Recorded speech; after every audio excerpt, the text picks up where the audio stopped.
Raising awareness on the effects of sexual offenses, gender-based violence, and domestic violence is a critical focus for the Ministry of Social Protection, particularly the Sexual Offenses and Domestic Violence Policy Unit. Guyana, like the rest of the world, is observing 16 Days of Activism, which seeks to intensify awareness efforts on the dangers of sexual and other forms of violence. Team DPI spoke with manager of the unit, Akila Doris, who emphasized the ministry's no-nonsense approach to ensure that survivors of these social ills are protected. We have been working throughout the year, I should say, in terms of raising awareness about all sorts of social issues as it pertains to sexual offenses, domestic violence, gender-based violence.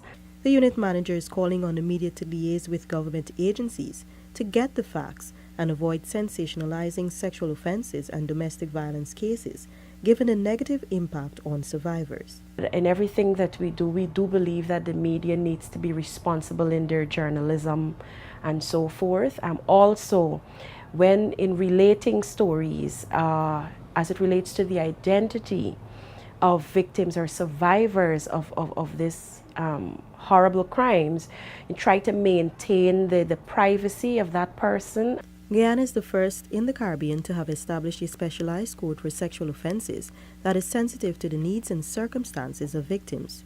The court will employ a rights-based approach in recognition that victims tend to be re-victimized under the previous format.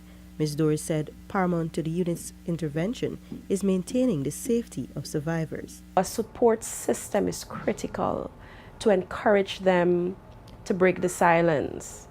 And I do not necessarily mean by having a media frenzy in terms of breaking the silence, going to Facebook and so forth. I'm referring to that sort of family support system who will be with the survivor from beginning throughout the healing process.